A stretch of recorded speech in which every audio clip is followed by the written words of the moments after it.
Então, o Partido Novo, ele quase foi destruído pelo João Amoedo, que acabou sendo expulso, e grande parte dos conservadores, como eu e muitos outros, deixaram o partido por causa dessa obsessão que o Amoedo tinha contra o Bolsonaro, contra o bolsonarismo.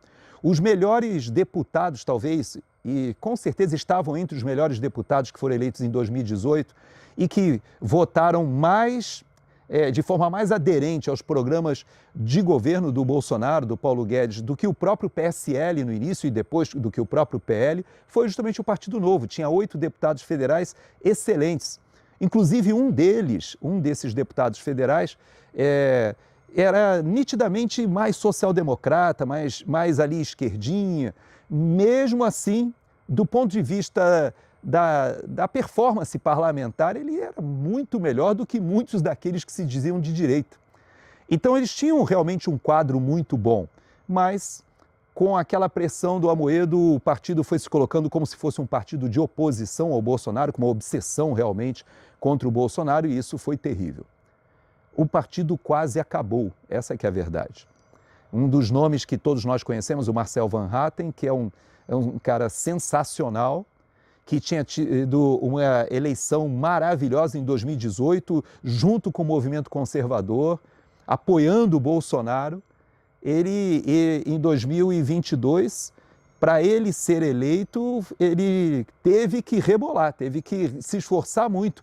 Por quê? Porque houve essa dissociação do Partido Novo. Eu conto para todo mundo, eu ia para as manifestações do impeachment da Dilma Rousseff com a minha camiseta do Partido Novo, a camiseta laranja com a minha bandeira verde e amarela, e era super bem recebido. Todo mundo identificava o Partido Novo à época como partícipe daquele movimento popular de direita.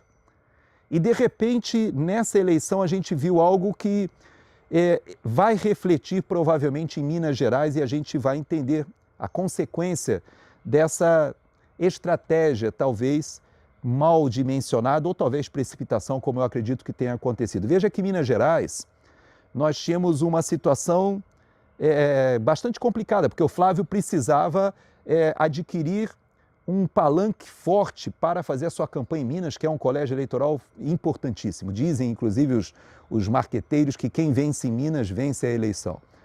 E tinha dificuldade. Agora, com essa situação do Zema, havia uma expectativa antes até do Zema ser o vice do Flávio e com isso fazer uma aliança que já a gente viu o que aconteceu no Rio Grande do Sul, que o Van Hatten está numa coligação, isso acabou acontecendo no Paraná também, Santa Catarina também, e nós gostaríamos, eu tinha um sonho de ver isso acontecendo no Ceará com o senador Girão.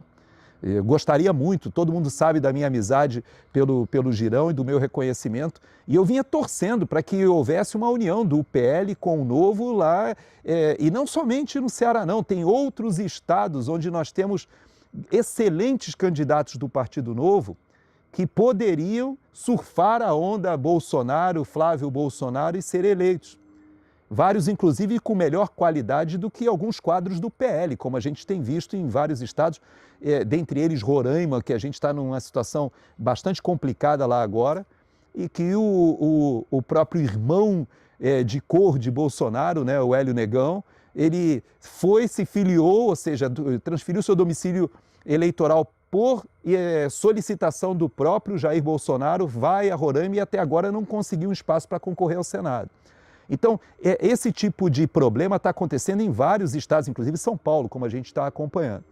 Então, no meio desse imbróglio, seria bem interessante se a gente tivesse conseguido fazer essa aliança, mas eu tenho conversado com muita gente, e é isso que eu quis dizer na minha conversa de sexta-feira com o Pitoli, que aqueles com quem eu tenho conversado que têm dito, eu não vou votar no Flávio no primeiro turno, votarei de nariz torcido no segundo turno. A esses que têm me falado isso, eu tenho dito, olha para o Chile e entenda que nós não aguentaremos mais 4 anos de PT sem comprometer as próximas gerações.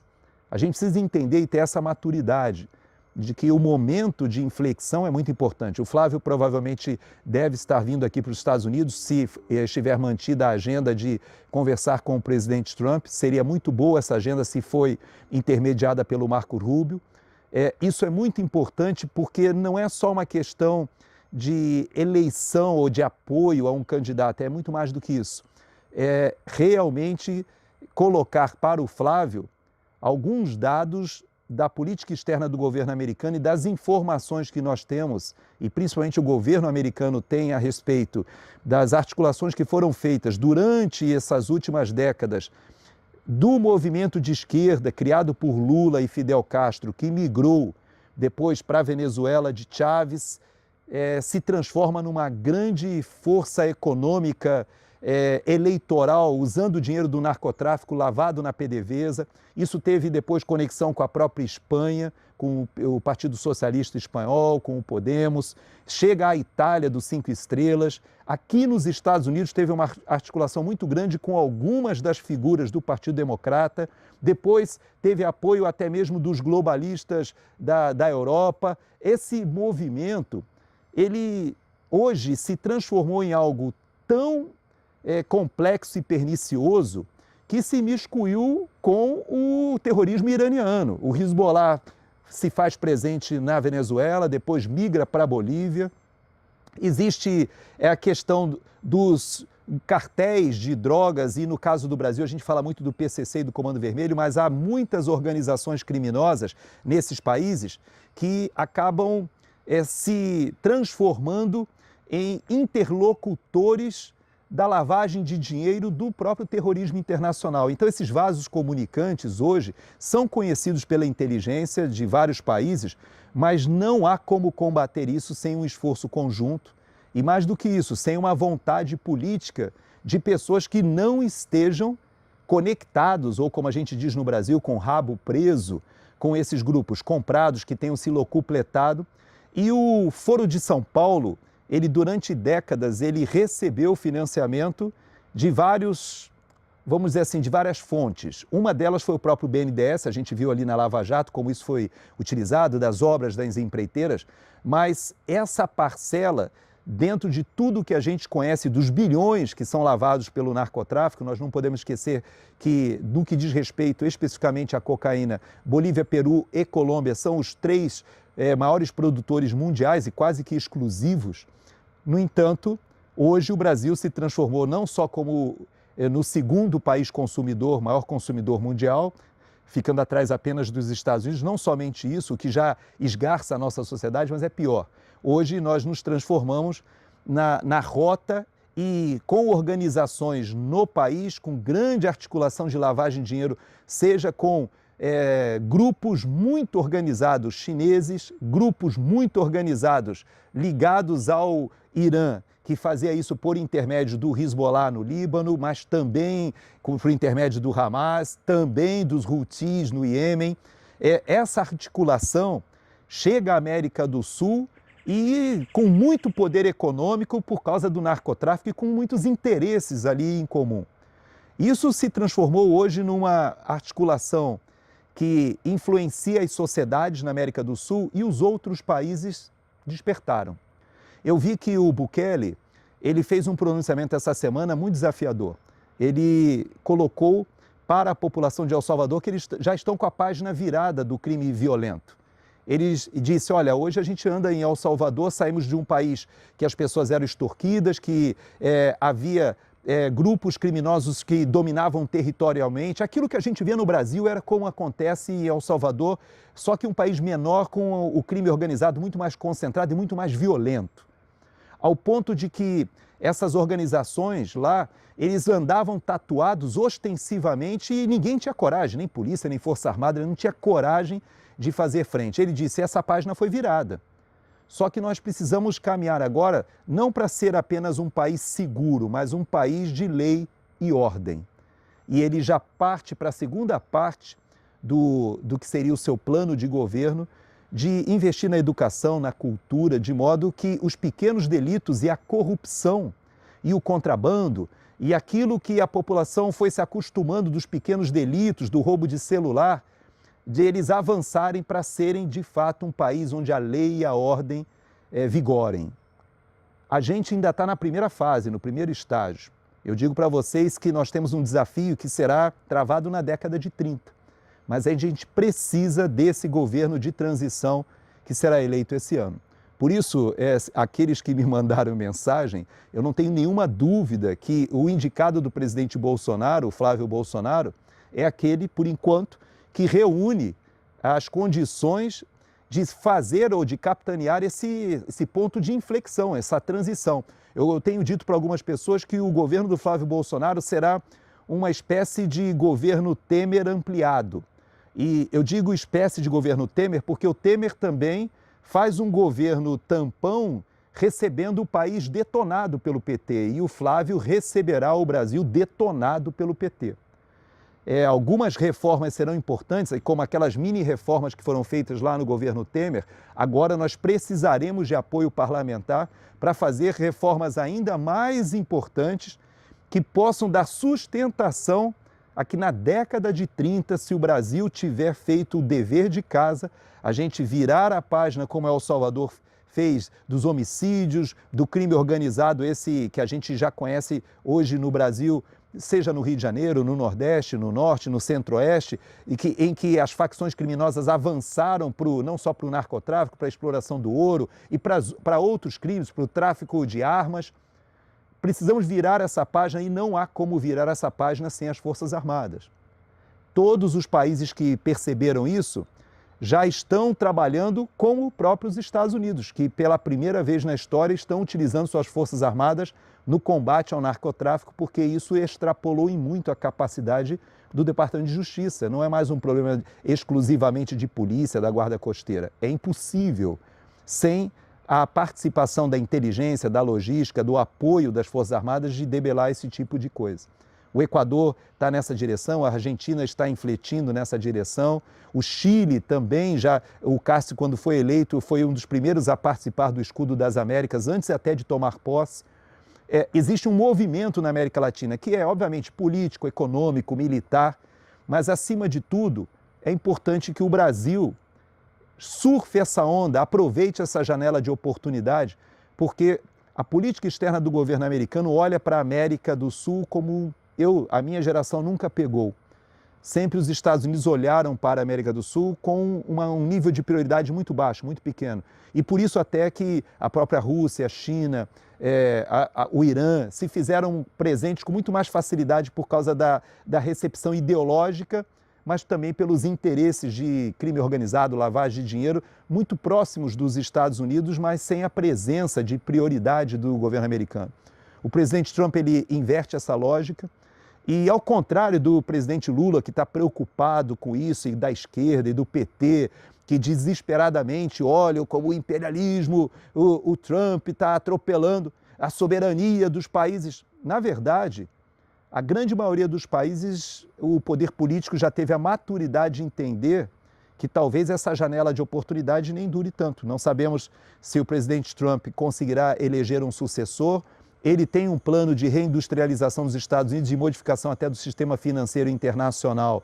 É muito ousado, mas que demandará ali pelo menos uns 2 ou 3 mandatos de republicanos. Eu não sei se isso será possível, mas existe uma janela de oportunidade e o Brasil tem uma estatura geopolítica que deveria sim ter um planejamento aí de 10, 20 anos para que a gente consiga sermos reinseridos, eu posso assim dizer, entre as nações, como um país que tem capacidade de contribuir para essa modelagem nova que está sendo desenhada aí com inteligência artificial, com computação quântica, com essas redes de satélites gigantescas agora que estão sendo colocadas nessa malha que foi feita pela SpaceX, mas outros países agora já estão seguindo na mesma direção. Os foguetes que agora dão ré e conseguem voltar e serem reutilizados, hoje já não são exclusivos só do Elon Musk da SpaceX, já tem empresas americanas que já conseguiram também, e logo os chineses conseguirão, os indianos também conseguirão. E o mundo caminha muito rapidamente e o Brasil tem como ser inserido se nós vencermos essas 2 etapas. A questão do anacronismo ideológico e também a questão da corrupção sistêmica. A gente precisa vencer essa violência do crime organizado, como o Bukele falou, mas a gente precisa também avançar para sermos um país de lei e ordem. Então, deixo para vocês essa reflexão. Fiquem despreocupados, né, que o que eu falei na sexta-feira foi que eu encontrei com vários amigos que diziam: eu não votarei no Flávio no primeiro turno, mas votarei no segundo turno. Essa foi uma mensagem, uma frase que eu ouvi de muitas pessoas. Compreendo até aquele momento que a gente viveu, mas nós precisamos ter a maturidade de irmos para um segundo turno, se houver, e se nós conseguirmos articular realmente uma grande frente de oposição, pode ser até que o Flávio seja eleito no primeiro turno, mas não sendo eleito, nós precisaremos sim, até do Centrão, como aconteceu em Minas, a gente viu agora que o Cleitinho do Republicanos talvez dê esse palanque para o Flávio Bolsonaro, e com isso o Partido Novo praticamente em Minas se torna insignificante e irrelevante, tendo passado por um governo que foi reeleito no primeiro turno, e a própria população de Minas reconhece que o Zema foi um bom governador ali em Minas, perto até do que havia antes, né, do PT e do PSDB, e no entanto agora, por causa dessa questão de falta de estratégia, o que eu imagino é que provavelmente o Flávio deve subir no palanque ali do Cleitinho, apoia, o PL faz ali uma parceria, lança seus próprios candidatos ao Senado. Isso o Republicanos em São Paulo, como nós sabemos, é o partido do Tarcísio, que já está de cabeça na campanha também. Então, tudo leva a crer que o próprio Partido Novo, mais uma vez, não teve o amadurecimento, ou não conseguiu dar o salto à frente de se tornar o partido aquele que nós sonhamos lá atrás. Eu não estou mais ligado, me desfiliei e já disse para várias pessoas que eu não pretendo novamente sair dessa experiência inédita que eu tive como militar durante 32 anos. É vedada a participação dos militares na política partidária e eu entendo que isso é muito bom, muito salutar até, essa é a minha posição. Mas quando deixo as Forças Armadas e tenho essa primeira experiência, eu digo para vocês que, como os jovens dizem, não é minha praia. Mas eu torço muito por aqueles bons valores que eu identifico no partido. Eu tenho muitos amigos, desembargador Sebastião em Brasília, um cara sensacional, o Borgo em São Paulo, que trabalha conosco na Ouro Verde, o próprio senador Girão, o Van Hatten e tantos outros. Em São Paulo, eu sempre cito o Alexis, que era um deputado maravilhoso e não foi reeleito por causa desses deslizes aí do partido. Mas independente disso, eu digo para vocês que nós precisamos pensar o que tem de bom ali no PSDB, no MDB, no PP, no União Brasil, no Republicanos, porque tem gente boa nesses partidos, no Podemos, tem pessoas que a gente consegue identificar que são pessoas idôneas, que podem marchar com Flávio, que vão contribuir para essa frente, inclusive de dar uma base eleitoral que o Bolsonaro não teve, que o Jair não teve durante o seu mandato. Então, temos esse desafio, aproveite esse finalzinho, pôr de sol, aqui na Flórida. Eu não estou em casa hoje, estou na casa de amigos, mas falei assim, não, eu vou gravar, porque para a gente dirimir essa dúvida e ao mesmo tempo deixar essa emulação, essa palavra de estímulo, é que a gente não jogue a toalha, pelo contrário, que a gente consiga aí arrefecer um pouco os ânimos nessas disputas e brigas de rede social e entendamos que nós precisaremos marchar unidos, se não no primeiro turno, pelo menos no segundo turno, com muitos desses partidos hoje que estão se digladiando ainda por aí nas redes sociais. A sua companhia.